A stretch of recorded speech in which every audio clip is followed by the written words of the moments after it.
Welcome to the Ducks Unlimited podcast, the only podcast about all things waterfowl. From hunting insights to science-based discussions about ducks, geese, and issues affecting waterfowl and wetlands conservation in North America, we bring the resource to you. The DU Podcast with your host, Dr. Mike Brazier. Today's episode takes us back to our discussions of science and research in waterfowl conservation and ecology. And this episode is going to be of great interest to waterfowl hunters and waterfowl fanatics in the Central and Mississippi Flyways. We're going to be talking about the preliminary results of a recently completed telemetry study of post-breeding mallards in North and South Dakota. Mallards are obviously one of the most highly sought-after species of waterfowl among hunters this time of year. And the fact that we're going to have some data that talks about or helps us understand what these birds are doing during the time of year when it's of great interest to hunters is going to make this an especially interesting episode. To help us with this discussion, the person that has actually been conducting this research is going to be our guest today, and that is Cindy Anker, a master's student at South Dakota State University. Cindy, welcome to the Ducks Unlimited podcast. Yeah, thanks very much for having me. This is going to be a very popular episode. I can guarantee you that. People love to hear about mallards. They love even more to hear about mallard migration, mallard movements, especially when it can be informed by things such as telemetry. And that's exactly what we have here with your study. Before we get into that, we always start off by allowing our guests to tell our listeners a bit about themselves, in your case, your personal background, and how you wound up at South Dakota State. Okay, great. So I grew up on a farm in central Pennsylvania, and I think I was about 6 years old when I watched a biologist banding ducks on a local television program. And I think that's about when I started telling people that I wanted to band ducks when I grew up. So obviously now I have a much better understanding of what that means and why we do it. But I kind of wanted to be a waterfowl biologist before I even knew what a waterfowl biologist was. So when the time came, I attended California University of Pennsylvania for my undergraduate degree in wildlife biology. And then I spent about 5 years working with waterfowl in various capacities for Ducks Unlimited, on graduate students' research projects, and with state and federal wildlife agencies. And that really gave me the experience that I needed to get where I am now as a master's student at South Dakota State University, working on this pretty awesome mallard telemetry study. You said from an early age you knew that you wanted to band ducks when you grew up. Do you have any stories of when you were asked as a young kid in a class somewhere to describe what you wanted to do, who you wanted to be when you grow up, and you said, I want to be a wildlife biologist? Do you have any of those cool stories? I don't have any specific stories because it was pretty much anytime anybody asked me. And it was definitely one of those things where most people, when you tell them that, kind of look at you like you're crazy. They don't really understand what it is either. But we did have a local conservation officer that was friends of the family, and he was really good to me, sort of introducing me to the world of wildlife, and gave me a little junior conservation officer badge when he found out what I wanted to do. So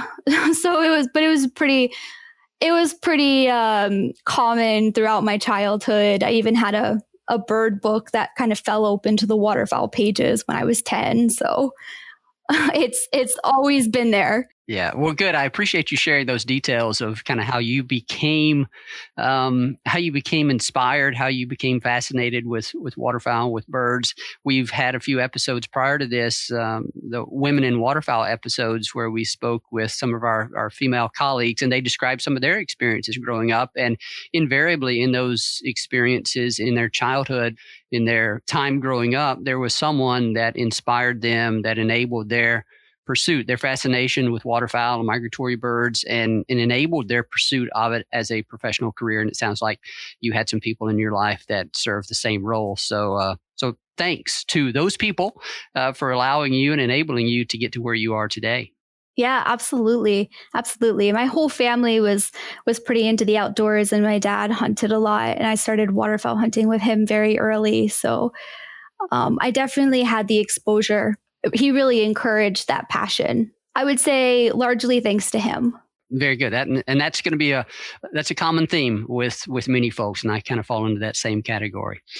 Cindy, I wanted to transition here to talk about something else that is relevant to this particular discussion and who you are here with respect to Ducks Unlimited support of your research. You are another one of our recipients, another one of our Ducks Unlimited Fellowship recipients. And I think this is the second year where you have been the recipient of a fellowship in support of your research. You specifically have been the recipient of the Waterfowl Research Foundation Fellowship, which it's relatively new, and it specifically states that it's an investment in our young waterfowl professionals.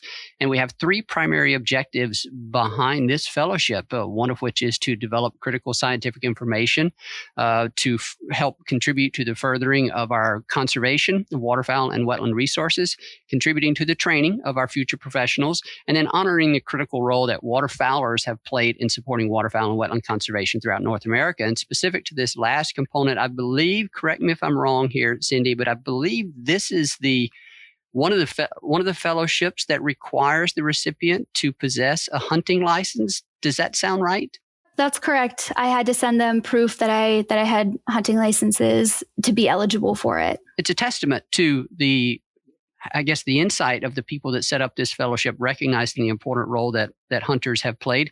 There are roles and that people from all across society play, but we tell the story often about how waterfowl hunters in general have been at the forefront of some of our conservation efforts since the turn of the 19th century. So that's wanted to make sure we pointed that out. What has your experience been with regard to this fellowship? Have you found that you were able to learn a bit more about some of the funding support or some of the people that support research such as yours?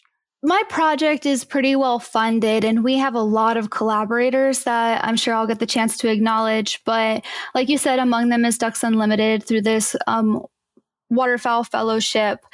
And I'm grateful, of course, for the financial support. It has helped cover some field season costs and some travel for me to share preliminary results at meetings and conferences, but also to further my professional development at events such as the Central Flyway Waterfowl Wing Bee. But also it really means a lot that DU recognizes the importance of this project and is willing to provide this support to graduate students such as myself that are trying to kind of enhance our understanding of waterfowl management, especially in critical habitat like the prairie pothole region.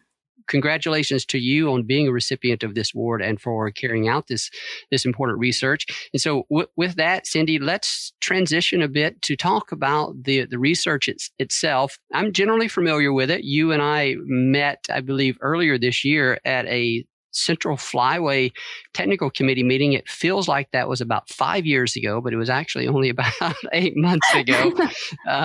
So I am generally familiar with what you did. But for our listeners, set this up and explain what your project was about, explain why it's important, and kind of how you went about it.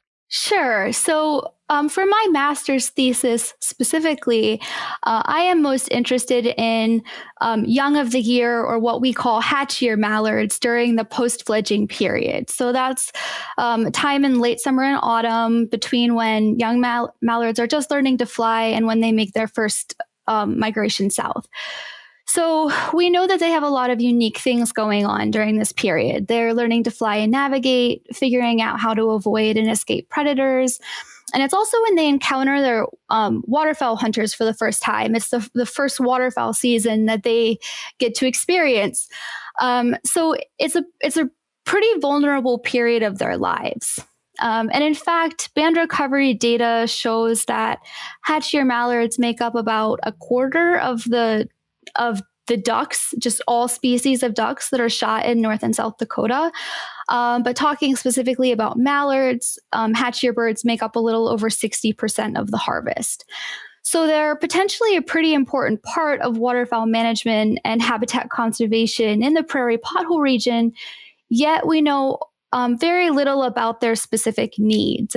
It's not a time period in the mallard annual cycle that has been really studied heavily at all in the past. So kind of along with that, it seems like certain areas of the Dakotas that typically support a large number of breeding mallards in early summer are potentially seeing regional decreases in the number of mallards in late summer and autumn.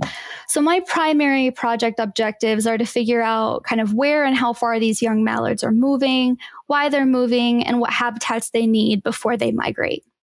Cindy, that's a good point about this study of yours targeting a time of the year where we haven't done a great deal of study of waterfowl ecology. Most of us are very familiar with the abundant research that's been conducted on waterfowl during the breeding season and during the fall and winter period. And of course, the literature tells us rather confidently that it really is that breeding season and so it's breeding activities that drive population growth of waterfowl. And then, of course, the autumn and winter period is of great importance to us because that's really when we are interacting with these birds as waterfowl hunters and when our habitat conservation efforts become so critical in terms of ensuring they have the resources during that time of the year.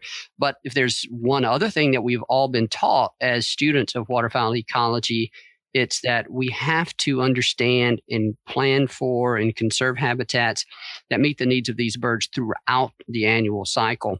And as you pointed out, there's a lot of things that happen during that post-fledging period, right after those birds attain flight and are able to kind of venture out on their own. So it has to be pretty interesting from a student standpoint to be investigating this time period, these behaviors about which we have previously not done a great deal of study. Did you find that particularly attractive as a research topic? I would say yes and no. I was definitely ready to get into grad school, and this project was very interesting to me. I don't know if that component specifically was what drew me into it, but now that I'm here, it is really fascinating. It's awesome to be exploring this period of time that we really don't know a lot about. Honestly, before I started this project, I don't know if I realized that there was a period in the mallard annual cycle that we didn't already kind of know what was going on. So it has been really fascinating and really fun to watch these birds move and to see them migrate, not quite in real time, and to interact with the waterfowl hunters that have had opportunities to harvest them. So it's been really cool. I introduced at the beginning that your study made use of some telemetry technology, and not just any telemetry technology, but with each passing year, our ability to incorporate more sophistication in our tracking devices just increases, sometimes exponentially, it seems like. And so you are actually using, if I remember correctly, using transmitters that communicate with cellular networks, and yet is able to attain like GPS quality locations. Is that right? Tell us a little bit about the telemetry that you're actually using. That is correct. I could talk for 20 minutes about the functionality of these transmitters. They're awesome. They've worked very well for us. So we had two veterinarians on the project, Dr. Scott Ford and Charlie Bonson, who surgically implanted these transmitters into the abdominal cavities of 137 wild-caught hatch-year mallards. So the way these transmitters work is they connect to satellites to collect very high quality GPS locations. Like our location accuracy is estimated at less than 5 meters. And then they use 3G cellular network to transmit the data to us. It actually comes to a website. So I just log into the website and download the data. It's that easy. Once my transmitters are implanted and the birds are released, they're pretty much online and collecting and sending data. there are a number of telemetry studies underway across North America right now that are making use of these new technologies, GPS quality data, GPS quality location data, and then it's communicated back to the researcher through the cellular networks. But yours are a bit different from a lot of the others that are out there. There are two basic styles, you might say, in terms of attachment. One is an external attachment, and the other is an internal, an implant, as yours is. What's the advantage of the implant versus the external? I mean, I know there's different camps here, but just talk about that from the perspective of your study. There are definitely considerations like what's your study question, how long do you need these units to last as far as battery life, and also what species are you working with, because different species of waterfowl handle different transmitter types differently. I think for us, we didn't need transmitters that necessarily lasted over multiple years. So we didn't need a backpack unit that might be solar powered. We were just hoping to rely on the battery that we started with to get us through the primary period that we were interested in. I'm glad you went there. I think that's one of the biggest differences. The key differences between whether you're going to choose a backpack versus an implant is, like, obviously if you have an implant transmitter, you can't have a solar power source, right? Whereas if you wanted a solar power source, you wanted it to last for multiple years, potentially as long as the bird survived, then you have to go with that backpack package, because that's the only way you can get that solar power source, right? Right. Yeah. We just felt that for us, the internal unit was the better option. Cindy, I've been part of some of those conversations and debates about weighing the trade-offs of one transmitter style versus the other, the implants versus the backpacks. The implants, obviously, you've kind of introduced here, they come with, or have alluded to, they come with some added complexity in terms of the procedure that you have to use in order to equip the birds with this transmitter. It's implanted, physically implanted in the abdominal cavity of the bird. And I'm going to guess this one has an external antenna. So you have the circuitry and the battery internal, and then it has an antenna that actually protrudes out of the back of this bird. Is that the style that you're using? Yes, that's correct. And as I said, we had two veterinarians that perform those procedures. We actually put mallards under anesthesia and give them analgesics, and they go through an actual surgery. It takes about 45 minutes to implant each mallard. And the surgeries, they're pretty slick. They go really well, and recovery is surprisingly short. But there's definitely some added cost and complexity to deployment of the transmitters if you go with the internal implants. Let me ask you a question related to this. You mentioned that in your case, these being implants, there's not a solar power source.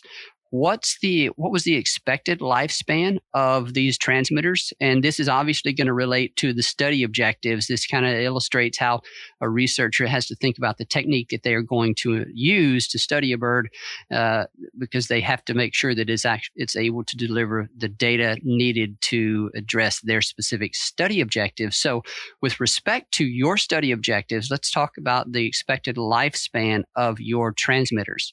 We are using extremely new units, and we didn't know what to expect in terms of battery life. Even the manufacturers weren't exactly sure what to expect in terms of battery life. But our primary period of interest was the pre-migratory period, that post-fledging period. And so our plan was to deploy transmitters and birds in maybe late July and August. Kind of as early as possible, because we wanted to try to ensure that we were getting locally reared young mallards. And we felt confident that these transmitters could at least get us through migration or get us to migration. And then any data we collected beyond that, we would be bonus data, and we would just answer the questions that we could. So these transmitters actually ended up performing maybe a little bit better than we expected. but there's still a lot of variation in how long the batteries last, because actually connecting to the 3G cellular network and transmitting the data is a pretty energetically expensive process. And so if they connect and get really good signal and can get the data downloaded really quickly, it doesn't drain nearly as much battery as if it connects and sits there searching for service for 90 seconds and isn't able to transmit the data. So it depends a lot actually on where the birds were sitting. Did you have any of the units that lasted until the following spring, such that you could see the birds as they were migrating back north and were prospecting for breeding sites? Quite a few, actually. We had some that lasted, especially in the second year of the study. We had some that we deployed in July of 2019 that we were still collecting data in October of 2020. So some of them have had really long lifespans. We didn't get a lot of breeding information and a lot of spring information. We did get to see some spring migrations, but we generally we're not going to have enough birds that lasted into the spring to make any real inferences. Okay, so your primary focus was on that post-breeding, post-fledging period, but you also had quite a few of them, the batteries last long enough to develop a pretty good database on fall migration movements, right? Yeah, that's correct. Cindy, one question that I had for you specific to your methods was whether the birds that you marked, did you mark these birds, capture and mark these birds before they were able to fly, or was it a mix? Some were able to fly and some were not. It was a mix. I think we started with the goal of trying to mark all locally reared, flightless hatchier mallards, but we ended up having to mark some that were flighted. We used rocket nets in South Dakota, and those caught mostly fledged birds already. We had intended to mark all locally reared birds, but the complexity of the field season and trying to spread the sample across a pretty large geographic area and mark birds in a pretty short amount of time sort of precluded us from being able to actually mark all flightless birds. We ended up marking a pretty even split of locally reared flightless mallards and also flighted hatchier mallards. One of the complexities there that may not be immediately obvious, but that I would imagine that you ran into is that with flightless birds, you're trying to implant these transmitters, the birds have to be a certain minimum size before you can safely perform the surgery, implant the transmitter. You obviously can't do it on a 2-week-old duckling. And so there's a narrower window of time within which you could actually catch the birds that were large and that were still flightless, but large enough to take the transmitter, right? Yeah, we released a lot of mallards that didn't make the minimum size threshold. And our goal was to always mark them kind of bigger is better, because you didn't want to put a 32-gram transmitter in a 600-gram mallard. It looked pretty tight in that abdominal cavity, and so we definitely had a very narrow window where we could actually catch the birds and implant them. It was a very narrow age class that we were targeting. Now, in terms of some of these have been recovered by hunters, right? And are there others? Each of these birds would have received a standard aluminum leg band, but was there also another leg band that you attached that maybe had some contact information? They wouldn't have been able to see the transmitter externally. They would have been able to see the antenna. But I know in some cases, I don't know if this happened to you at all, but some of those antennas can actually fall out. At least that's happened to us on some past studies with which I've been associated. So in that case, they wouldn't have even had the external transmitter to kind of notify them or alert them that, hey, this bird is different. So were these birds, I guess you might say, double banded also?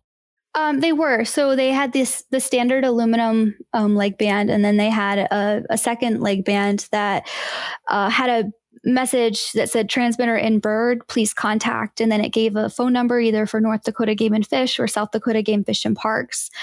And it's probably a good thing we had those on there. We didn't have any antenna fall off that I know of, but I have had several hunters report that the mallards had actually preened them under the feathers, so you couldn't see the antenna because it was laid under the feathers. Yeah, those birds tend to fiddle around with that antenna. I've seen it. I studied male mallards, radio marked male mallards in the prairies, and we had little external antennas, external transmitters, and my study also required like visual observations of those birds, and so I could see them occasionally preening that antenna. So they don't like it. They don't like it, surprisingly, right? Cindy, let's move now to actually talk about some of your preliminary results. I'm not going to get into all the details. I don't want to ask you to share results that may not be, quote, final yet. So we just have some highlights here that I wanted to ask you about. And we can just talk generally about these things. What did you see? We talked. One of your primary objectives was to understand the movements of these birds during this post-fledging period. Generally speaking, what did you see? What were some of the key takeaways there?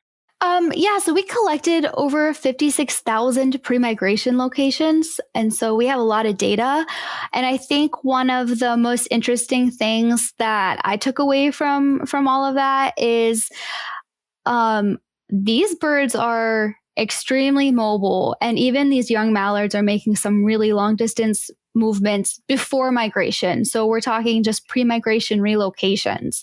On average, the longest distances moved by individuals during the pre-migration period was around 80 miles, but we had one mallard move 350 miles northwest.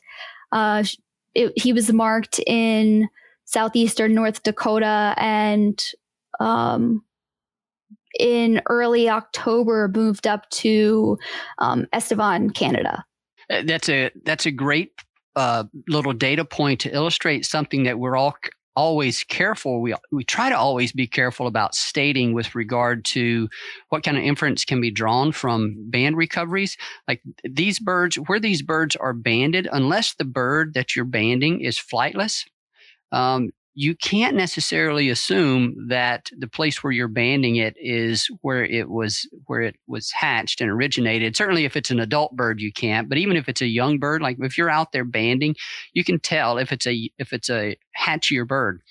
But if that hatchier bird is flighted, you can't necessarily assume that it was hatched from in the immediate vicinity of where you are banding it, right? Your study kind of speaks to that, where you had this hatchier bird that moved 300 miles northwest and was potentially, hypothetically available for banding at that other location. Was that, are your data informing some of those kind of discussions as well? They are.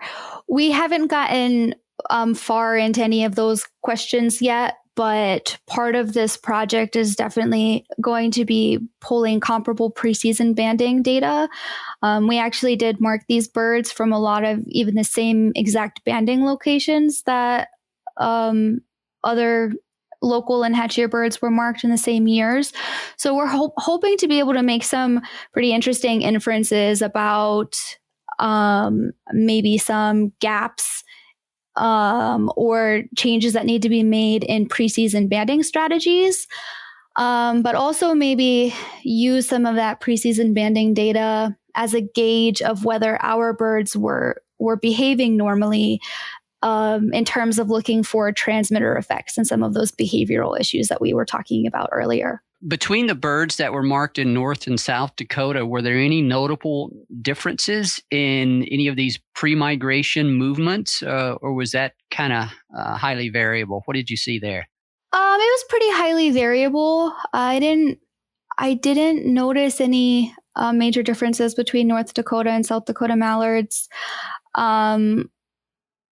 Generally, northeastern South Dakota was a really important staging area for birds marked in both states, and presumably also, mallards that are produced in Canada or Minnesota and other surrounding areas. So we didn't see a lot of difference between states, but it's going to be really interesting to some of those kind of hotspots, important areas emerge.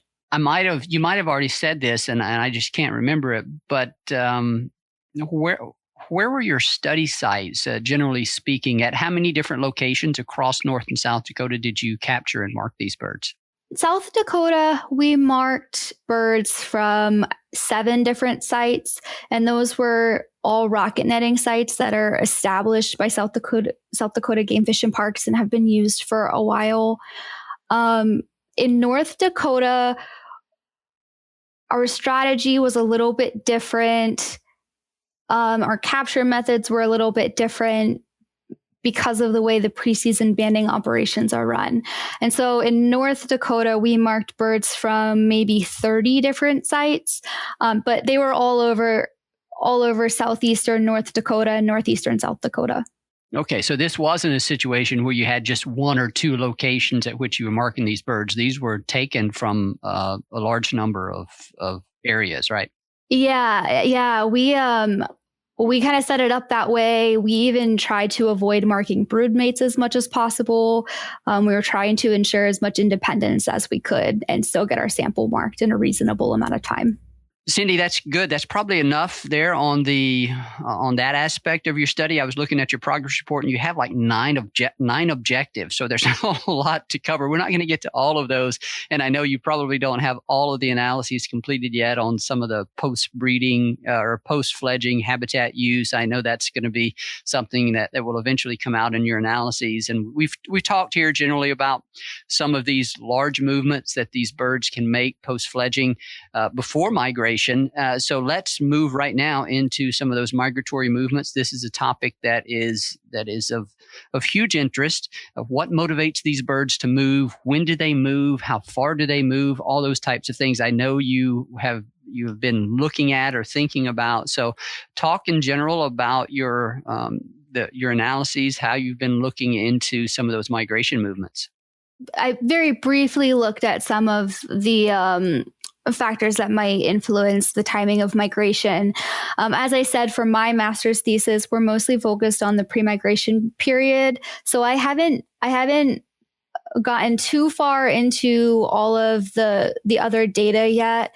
One thing that's kind of good about good and bad, I guess, about the data set is the amount of data that we have, and we're going to be able to mine this and answer a lot of questions, but not necessarily within my master's project. But we did see that the timing of migration out of North Dakota and South Dakota was very closely related to temperature. It seemed like, especially minimum temperatures below freezing. I guess we had several pushes of birds out of the states, and a lot of those bigger pushes of birds out generally corresponded with some pretty low minimum temperatures.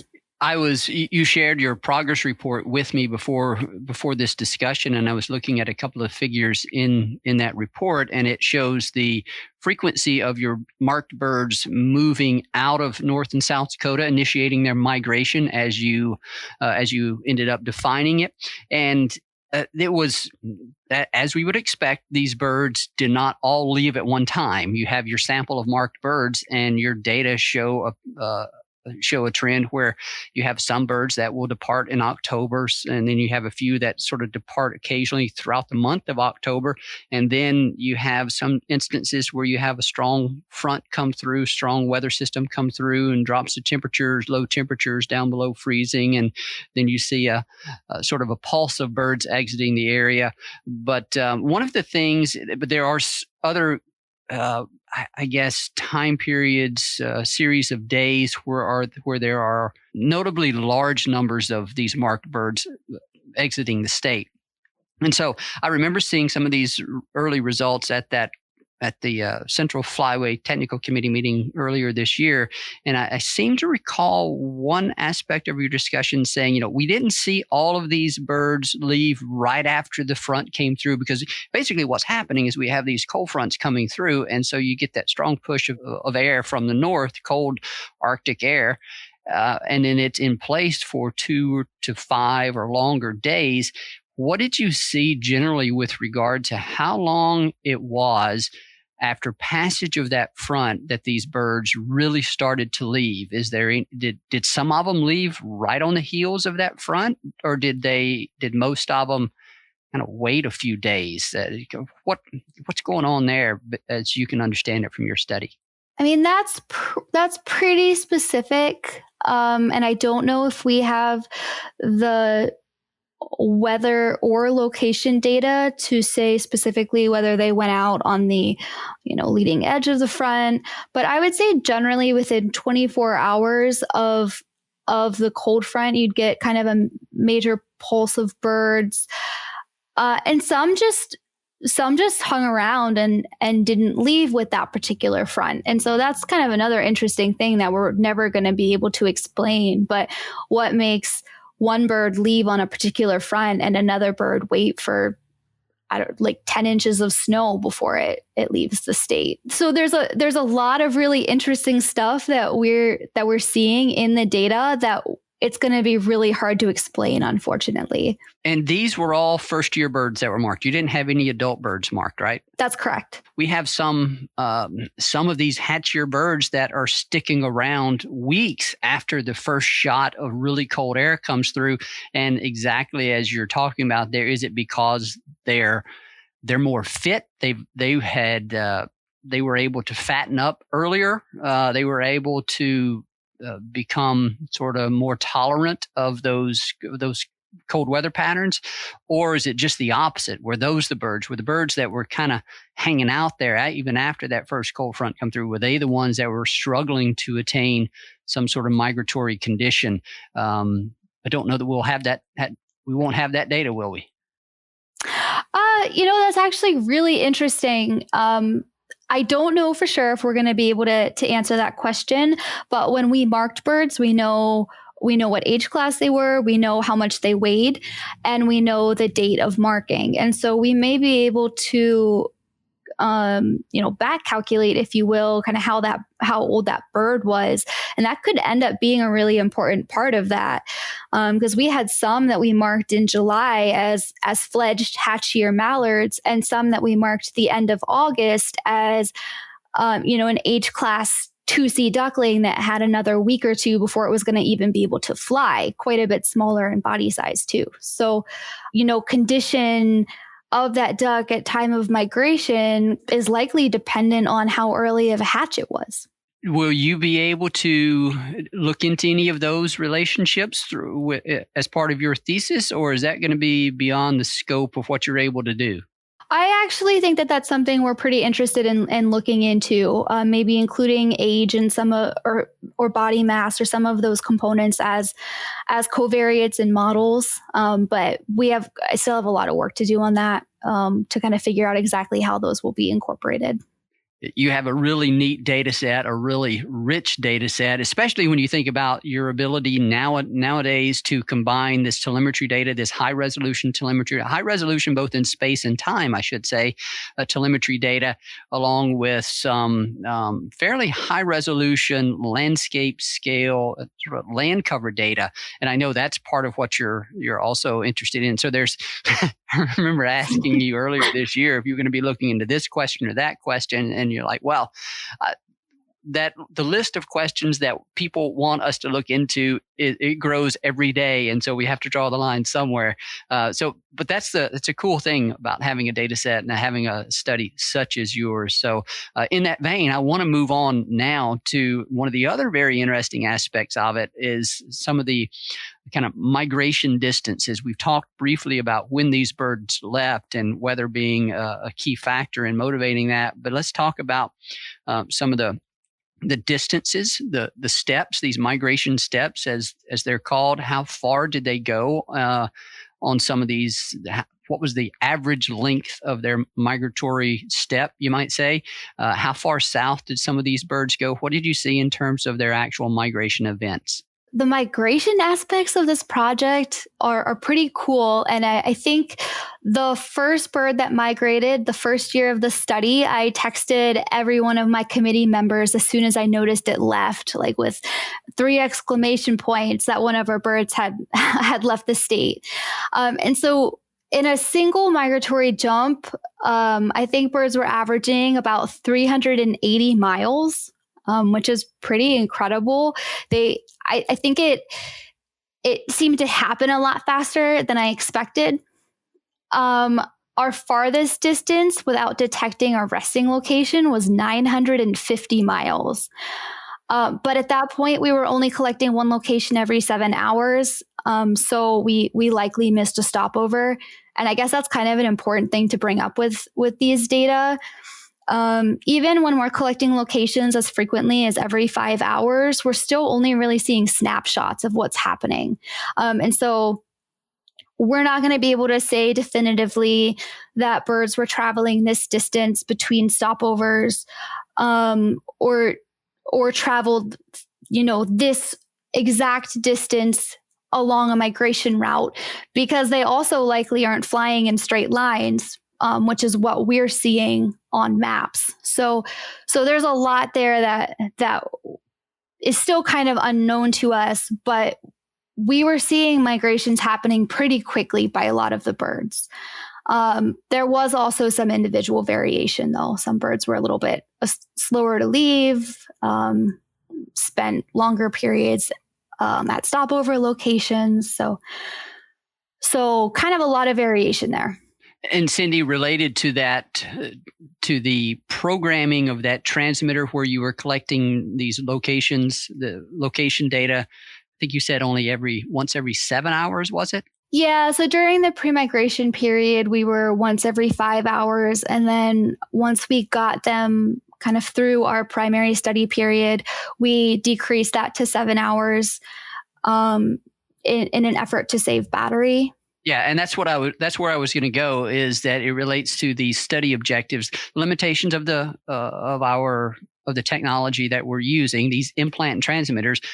We again aren't afforded the luxury of an external solar power source on these particular transmitters. And these transmitters are also really cool because you can communicate, if I understand, if these are the same as I'm familiar with, you can communicate to the transmitter itself. It's like a two-way communication. You can actually, in real time, go in and adjust the data recording cycle on these transmitters, right? Yeah, that's correct. We have a dashboard on a website that I can just go in and reprogram any of the transmitters anytime I want, with the caveat that they have to be sitting in an area with good cell service, because that updated setting won't take effect until it makes a strong cellular connection, which actually was an issue for us sometimes. And so the other thing that they let us do was use, basically set up geographic boundaries where I could actually program 3 unique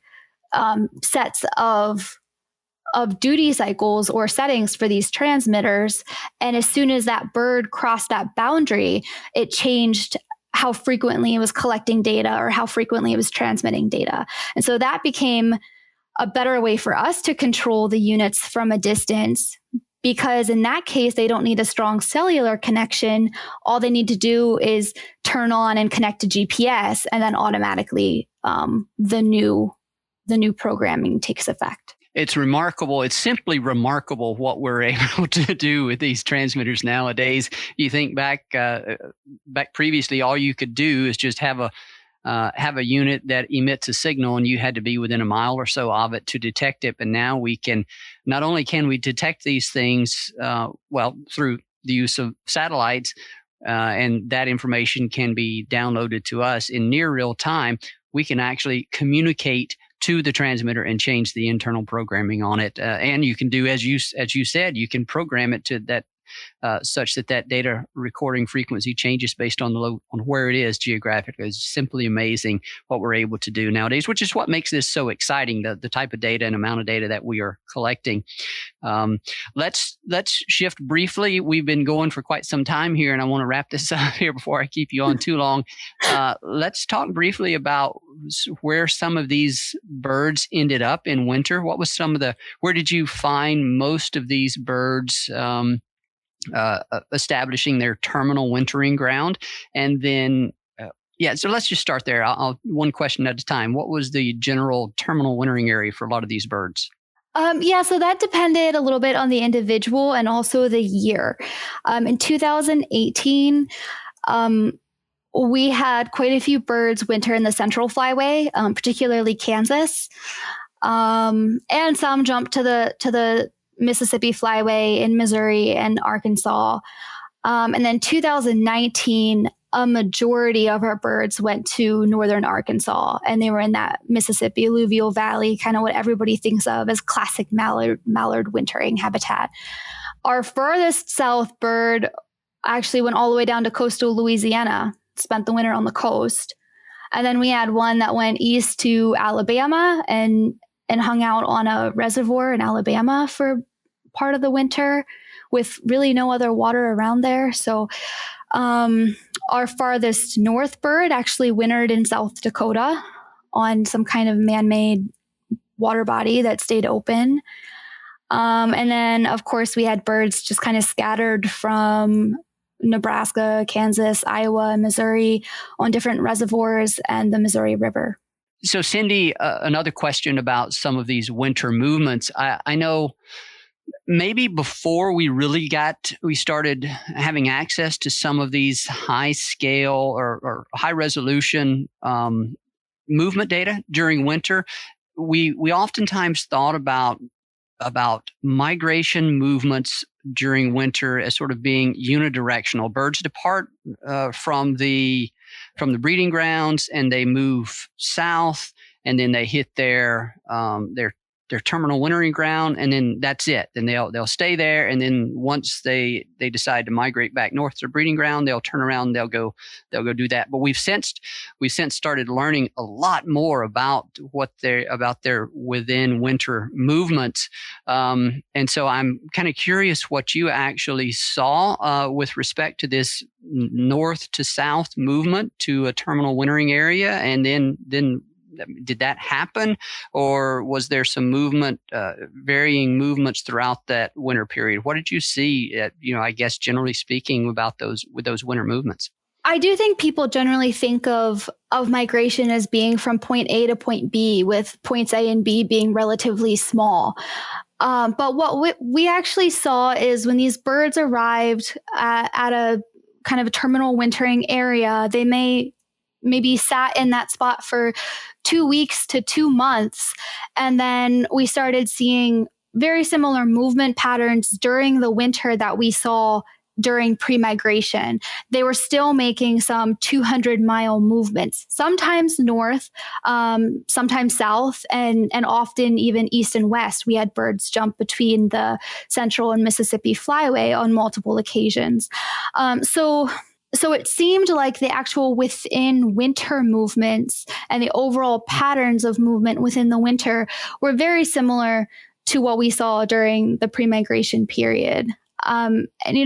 We would like to be able to figure out or possibly explain why those movements are happening, but we really don't know if it's in response to freezing and thawing, or maybe localized precipitation that makes new foraging resources available, or hunting disturbance. My guess is it's going to be a combination of all of those things and probably some others, right? Yeah, exactly. There are so many things that it could be. It makes it really hard for scientists to be able to point to one thing or two things and say, this is why this is happening. Okay, Cindy, perhaps one final question before we start to wrap up. How many of your birds were harvested by hunters? Did you get some of those calls, people reporting these harvested birds that had an antenna? And what can you tell me about any of those conversations? Yeah, in 2018, we had, I think, 8 or 9 birds harvested. So we were looking at about 16% harvest rate. And in 2019, we had 22 birds harvested. And so we were looking at about a 28 or 29% harvest rate, which was obviously quite a bit higher. All of my interactions with hunters were great. Everybody seems really interested in the project and what we have going on. And they love getting those maps of where their bird was and when it migrated. And so that's been really fun. That's been a really fun component of the project for me. The other thing that's kind of interesting is we had a bird that we marked in 2018 19 harvested this season already. And we had 3 birds marked in 2018 that were harvested last season. So in all 4 of those cases, we know that those particular mallards survived, well beyond 1 year after marking, and kind of gave us a known fate on that bird. We know what happened to it, even after it stopped transmitting data to us. So the harvest has actually been a really cool part of the project. I actually can think back to this past hunting season, and I remember seeing a social media post, and I think it was actually a bird that was in your study, and I reached out to your advisor, Dr. Josh Stafford, and said, hey, I want to make sure that you're aware of this. And I think y'all had already seen it. You probably already knew about it because based on the maybe some of the signals that you were getting from the birds. But anyway, you see a lot of that this time of year. And I think it's really cool that you're providing this kind of history for the birds that are harvested and reported by the hunters. That gives them a more personal connection to these birds and sees the movements that they make, and really helps to, I guess, firm up the challenges that these birds have to the movements that they undertake, the landscapes over which they have to navigate, the scale at which we have to think about conservation and delivering our restoration efforts, and how we study these birds. And so they're truly long distance migrants. No, not breaking any news there, but the maps that you're able to provide, I'm sure, really drive home just the fascinating nature of what these birds are able to do. Did you have any neat conversations with them in that regard? Yeah, definitely. It's been really fun. Of course, we appreciate hunters reporting those kinds of things, because if they don't report them, we don't necessarily know what happened to those birds. But some of the really fun conversations I've had with hunters have been about specific hunting details, and I've gotten some cool stories about, it was their first dog's first retrieve. For one young hunter in North Dakota, it was his first duck ever. So there have just been some really neat stories that have come out of this. And actually, last year we had a lot of young hunters that harvested birds with transmitters in, 10 or 12 years old. So hopefully we've hooked them for life. Yeah, absolutely. That for sure. And if your first bird or one of the first birds that you harvest is one that contains a transmitter, I can't help but imagine that leaves a pretty strong impression. So that's pretty cool. And especially then if you can tie together the story of where that bird came from, where it moved, and that just again opens the eyes to the large scales over which these birds have to depend. Let's see, Cindy, I have to wrap up here because I've kept you far longer than I intended to. I know you don't have any birds remaining out there that are actively transmitting. You conducted your study for 2 years. Last year, the summer of 2019 was the last year when you actually marked birds. You don't have by chance, any transmitters that are still functioning though. Let me make sure I'm correct in that. Not currently. We were collecting data into September and October for 3 of them, but I haven't received any transmissions yet in November. So I'm guessing that those batteries are dead. Okay. All right. So yeah, you are now well on your way to completing your analyses and the fun stage of writing up your results. Tell us generally what lies ahead for you. What are the remaining key analyses and questions that you've yet to that are on your plate? So I'm getting to a point now where I've got a lot of small components almost put together that I'm going to be able to get some really cool habitat selection analyses done. We've been working with this dynamic surface water data to try to get an idea of how much water was across the landscape, sort of abundance and distribution of water across the landscape. we've been working on some hunting disturbance estimates. And so we're hoping to be able to put all of that together really soon and get some pre-migration habitat selection stuff. So I'm really excited about that. Very good. And good luck with those analyses and all the writing. I look forward to the results once they eventually come out. And before we go, I do need to give you an opportunity to acknowledge all of your research partners. And I know there are going to be many of those. So here's your chance to thank them.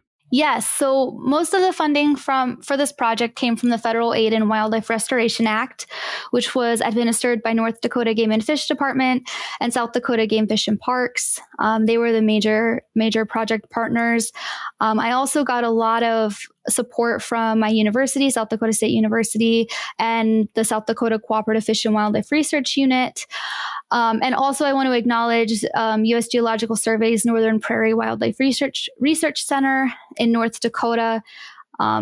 Folks from the research center helped me quite a bit in getting these birds marked, and they've provided a lot of technical and logistic support. So, and of course the Ducks Unlimited for their support and the fellowship that they provided that enabled me to do this project. So lots of different collaborators, and none of this would be possible without them. Thank you, Cindy. It's been great having you on the podcast.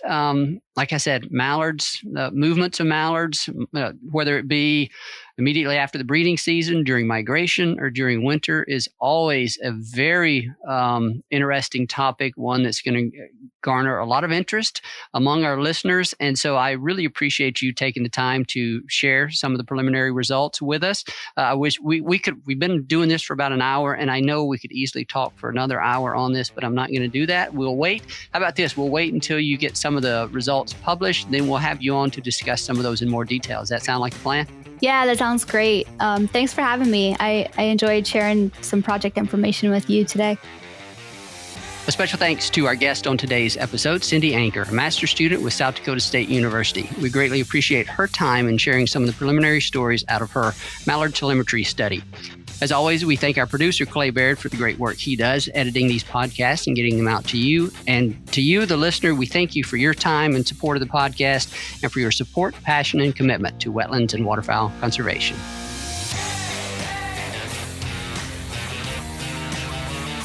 Thank you for listening to this episode of the DU Podcast.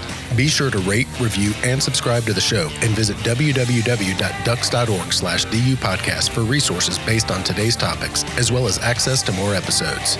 Opinions expressed by guests do not necessarily reflect those of Ducks Unlimited. Until next time, stay tuned to the Ducks.